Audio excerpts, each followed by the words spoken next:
Have you ever walked into your own home, a space meant for rest, and felt a subtle disquiet, a density in the air, a sudden change in your own state of being, or a silent weight that seems to gather in certain corners?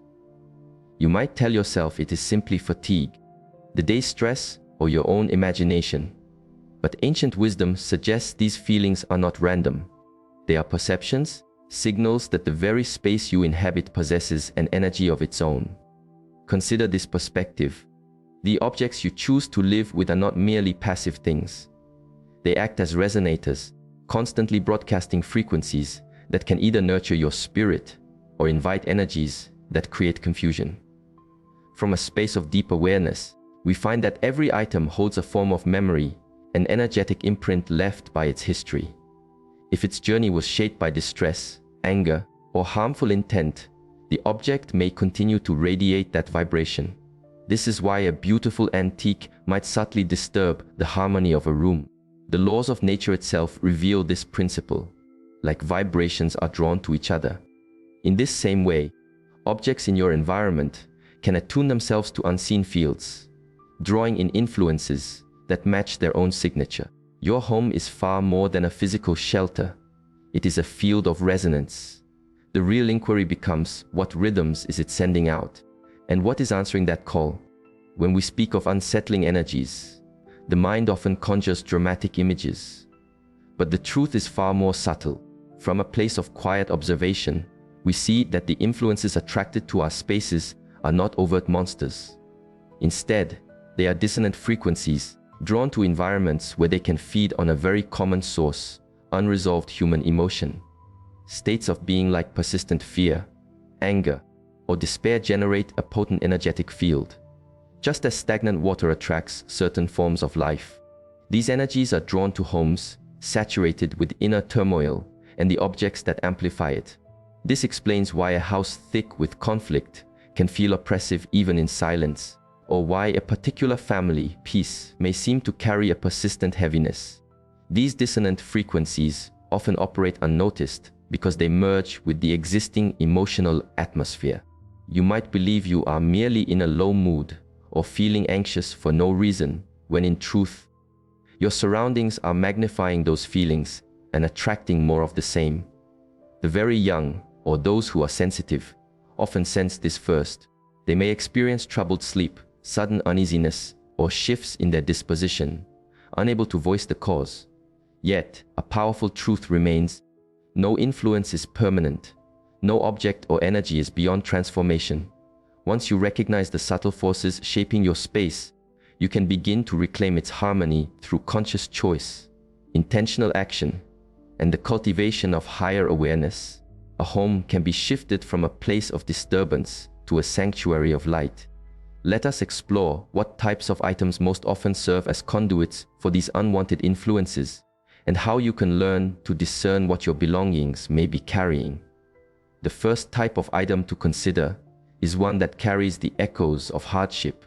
These are objects that have absorbed the intense imprint of violence, tragedy, or profound suffering. Though they may appear harmless or historically interesting, the energy they emanate tells a different story. Picture, for example, a blade once used in conflict or furniture from a place of great sadness. To an observer, they are artifacts of the past. Yet, ancient teachings suggest the vibrations of pain and fear become embedded in physical matter itself, resonating like a persistent echo. When such an item enters your home, it continues to broadcast these frequencies into your environment. This is not limited to weapons or relics. It could be jewelry from someone who lived in deep sorrow, or a simple heirloom connected to a painful family event. These vibrations can act like magnets for energies that thrive on emotional turmoil. Many people report feeling a sense of unease or agitation after bringing an old object home, only to find peace once it is gone. This is often not a product of belief, it is a direct perception. Your subconscious and energy field are responding to its vibration. Over time, this can influence the entire feeling of a household. The wisdom here is not to fear every old possession, but to cultivate discernment. Before inviting an object into your sanctuary, you can ask, what journey might this have taken? What is its story? And what does my own inner stillness say when I am near it?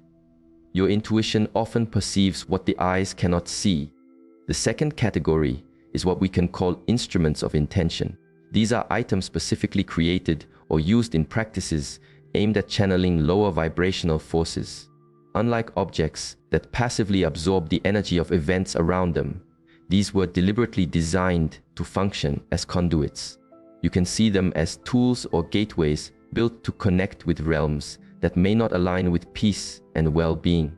This can include ritual objects used for harmful purposes, symbols that celebrate discord, or items charged with negative intent. Even things that seem innocent, like certain game boards, can become portals when used without clarity and wisdom. These items resonate with dimensions where confused or disruptive energies exist. When they are placed in a home, they do not simply rest on a surface. They continue to radiate the frequency of their original purpose. This does not imply all spiritual tools are problematic. Sacred symbols, prayer beads, or icons used with a pure heart hold a powerful, uplifting light. The crucial difference is the intention woven into the object's fabric. Was its purpose to elevate and connect with loving awareness, or was it made to invoke forces of control, fear, and manipulation? One of the challenges is that these objects can go unrecognized. They may be inherited or purchased as art without an understanding of their true nature. The answer is not fear, but awareness. Before placing a spiritually themed item in your space, you can ask, does this symbol inspire peace and love within me? Or does it stir a subtle feeling of discomfort or heaviness? Your inner state is the most reliable guide. By becoming aware of the energetic purpose behind the things you keep, you reclaim your authority over the harmony of your own space. If this exploration of subtle energies resonates with you, if you feel the truth of it in your own experiences, I invite you to join our community on this path. Your subscription is more than a click. It's an intention to continue learning together. By liking and sharing this insight, you help extend this awareness to others who may be seeking it. Join us as we journey toward greater clarity. The third category, to be mindful of, our vessels of lingering emotion. In contrast to items marked by a single, powerful event, these are objects that have been steeped in prolonged negative feelings over many years. Imagine a chair in a room of constant arguments, or a piece of art created from a state of deep resentment. Such items absorb emotional residue like a sponge, and they can continue to radiate it back into their environment long after the original source is gone. The challenge with these objects is their subtlety. A sword from a battle is clearly linked to violence, but a simple desk from a home filled with unspoken anger does not advertise its history. Yet, when moved to a new setting, it can gently alter the atmosphere, perhaps making the new inhabitants feel more irritable, wary, or sad for no apparent reason. Modern thought speaks of emotional contagion, how feelings can spread from person to person. The wisdom teachings extend this principle to the very objects that witness those feelings. From this perspective, energy does not simply disappear when a conflict ends or a period of sadness passes. It settles into the physical world that held it. The great truth is that you are not powerless.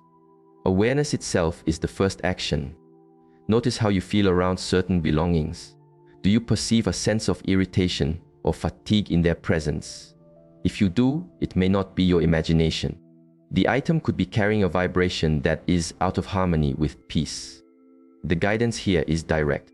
You can either cleanse such objects with intention, sunlight, and prayer, or you can simply let them go.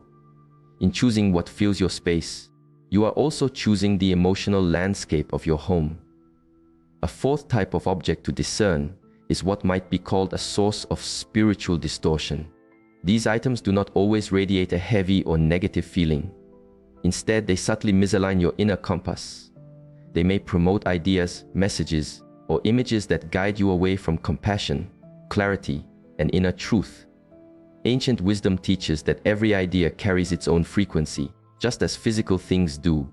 When an object represents teachings or symbols based in division, hatred, or nihilism, it generates an energetic signature that attracts influences aligned with those same values. This might be a book that glorifies cruelty, art that celebrates despair, or even music born from a state of deep disconnection.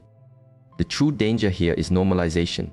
When such items are in our homes, they do not just sit there, they subtly reinforce a frequency of confusion. Over time, this can affect your thoughts and feelings, making the path of spiritual growth more difficult. Think of it as tuning your mind to a broadcast filled with static, where clarity becomes hard to find. This is not about censorship or avoiding challenging topics. The concern is with the energy behind the creation. A film that explores suffering from a place of deep empathy carries a different vibration than one that revels in darkness. One can lead to understanding, the other can deplete your spirit. To see the difference, notice your own response. Does this object make you feel more connected, more hopeful, more human? Or does it leave you feeling empty, unsettled, or heavy? The quiet answers from your body are often the clearest indicators of an object's resonance. Choosing to surround yourself with items that embody truth and compassion is not a moral judgment. It is a form of energetic hygiene. Just as you avoid food that has spoiled to protect your body, you can release objects of spiritual confusion to protect the atmosphere of your home. Another category is perhaps the most simple: to overlook objects of broken energy. These are things that are physically damaged, incomplete, or can no longer fulfill their purpose. You might see them as simple clutter or keep them for sentimental reasons, but there is another way to view them. They can carry a vibration of chaos. From an energetic perspective, every object has a natural flow, like a current of water. When it is broken or stopped, that flow is obstructed. The result is a kind of spiritual static, a subtle interference that can make it more difficult for harmonious energies to settle. At the same time, this dissonance can create an environment where confused or unsettled energies feel welcome as they thrive on disorder. Think of a cracked mirror, a clock that no longer runs, or a sacred symbol that has been chipped and put away. To your thinking mind, these might seem trivial. Yet, such items can act like energetic knots in the fabric of your home, creating small disturbances that subtly impact the inhabitants. Many traditions echo this understanding. The art of placement, for example, also advises against keeping broken items, as they are believed to impede the flow of life force and invite stagnation. Brokenness does not just create visual clutter, it invites energetic confusion. The solution is very direct. Either repair what you can, or release with gratitude what you cannot. By letting go of what is fragmented beyond use, you make symbolic space for renewal, clarity, and positive movement. In this way, clearing out these items is not just housekeeping. It is a practice of spiritual alignment. Your home should be a reflection of wholeness. Surrounding yourself with things that function, uplift, and feel complete creates an environment where positive energy can flow freely and where confusion finds no place to rest. The sixth type of object to be aware of can be described as items linked to obsession. These are possessions that belong to someone who was caught in a powerful, compulsive pattern, such as addiction, severe mental struggle, or destructive behaviors. Just as joy and love can leave a beautiful imprint on matter, so too can a long and difficult struggle. The objects that were close to that struggle can become saturated with its restless vibration. When brought into a different home, they can subtly radiate those same patterns, potentially amplifying cycles of anxiety or compulsion in the people now living there. For example, a piece of jewelry from a person who wrestled with addiction, or a collection of writings from someone trapped in harmful thought loops. Even furniture that witnessed deep mental turmoil can hold a residue of that energy. To keep such objects without conscious awareness is to risk carrying forward the very struggles that once defined them. This can feel like a sensitive topic, especially when it involves things from people we have loved. The guidance is not about condemnation, but about compassionate awareness. Holding on to an object saturated with heavy energy does not truly honor the person. It may, in fact, tether both the living and the memory of the departed to unresolved pain. If an item feels essential to keep, it can be consciously cleansed and rededicated through prayer and focused intention, shifting its energetic signature. However, if the object continues to emanate a sense of unrest, even after these efforts, the most loving action may be to release it. Trust that your love for the person is held in your heart and memory, not within a physical object. This reminds us that our homes are not just collections of history. They are living, energetic spaces. By choosing mindfully what we bring forward, we protect both our own peace and our path of growth. The seventh category carries a unique weight: tools of spiritual warfare. These are items that were intentionally used in practices designed to harm, control, or manipulate other people. Unlike objects that passively absorb emotional energy, these were deliberately charged with a hostile purpose. This might include weapons used in harmful rituals, charms created to bind another's will, or instruments of dark magic. The wisdom here is direct. Such items are not just energetically dense, they can be actively disruptive. The reason is that intention is a powerful creative force. When a person directs their will toward domination or destruction, that energy does not just disappear when the act is over. It embeds itself in the physical tool that was used. This can create a direct channel through which dissonant forces, and what some traditions call entities of confusion, can continue to exert an influence. The effect of having such an item in your space can range from deep emotional disturbance and recurring misfortune to even physical unease.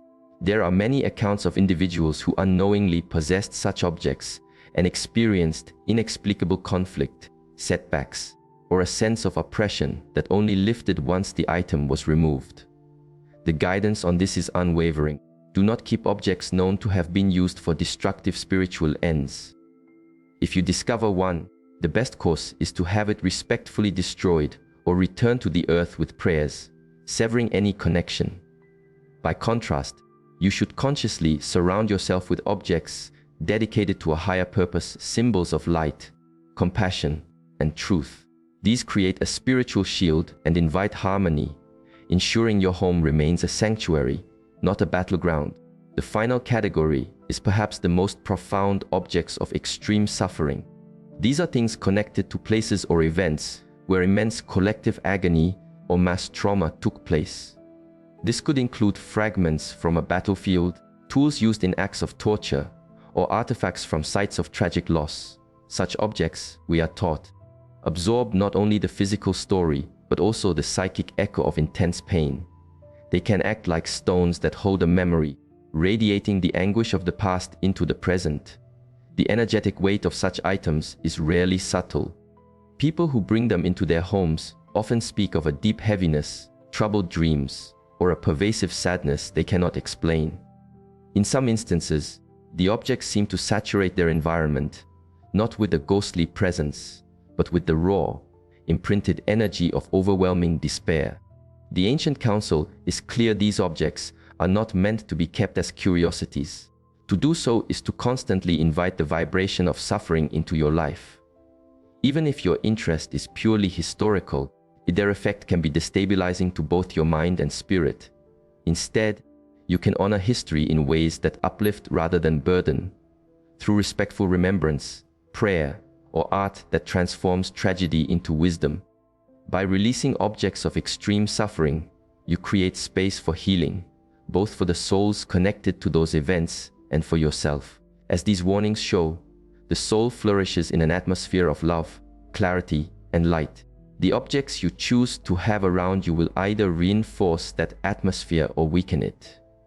Your responsibility is to choose with awareness. As we have explored these perspectives, a clear insight has emerged: the objects in your life are not silent. They carry vibrations, the residues of human experience, intention, and focused energy that can either uplift your spirit or create dissonance. We have seen how things tied to hardship, compulsion, or fragmentation can create subtle disruptions in our homes. We have explored how instruments of ill will or spiritual conflict can open pathways to disruptive influences. And we have considered how objects of great tragedy can connect us to a sorrow that is not our own. Yet, the message of wisdom is never about creating fear. It is about encouraging discernment. This knowledge reminds you that you are the caretaker of the spaces you inhabit. Just as you select the food that nurtures your body, you must also select the objects that nurture your soul. This does not mean you must live in an empty, sterile place. It means the opposite. It is an invitation to surround yourself with things that radiate love, joy, and peace. Family pieces filled with happy memories, art that inspires you, books that enlighten, or simple tools that have been used with care. All of these strengthen the soul's environment. In the end, this teaching is deeply empowering. By clearing away what carries confusion, you create room for clarity to grow. By releasing things tied to pain, you invite the energy of healing. And by intentionally filling your home with symbols of truth, beauty, and kindness, you transform it into a true sanctuary where your spirit can rest, heal, and expand. The journey of the soul is long, but your preparation for it happens here and now, in the environments you consciously create. The question you can ask is simple. Does this object bring more light into my life, or does it cast a shadow? The answer will always guide you toward freedom. Perhaps the most vital insight is this: the most powerful objects in your life are not those charged with fear or sorrow, but those infused with genuine love. And love, as the ancient masters teach, is the one vibration that no confusion can overcome. Thank you for walking this path of awareness with me. If this message resonated with you, I invite you to make a commitment to your own growth. First, subscribe to this channel. Let it be a quiet promise to yourself to continue exploring these timeless truths that support your journey. Your presence here helps us build a community dedicated to conscious living. Second, if you found value in this insight, please like the video. It is a simple way to help this message reach more people who are also seeking clarity. Third, your wisdom is valuable. Have you ever felt that a particular object in your life carried a distinct energy, either peaceful or unsettling? Share your experience in the comments below. Your story may be the very thing someone else needs to hear today. And finally, activate your notifications so you do not miss our future explorations into the soul's journey. Remember, the space you cultivate around you profoundly shapes the space within you. By choosing wisely what you surround yourself with, you are not just caring for your home, you are honoring your soul. Walk in peace, act with discernment, and stay connected to the light within.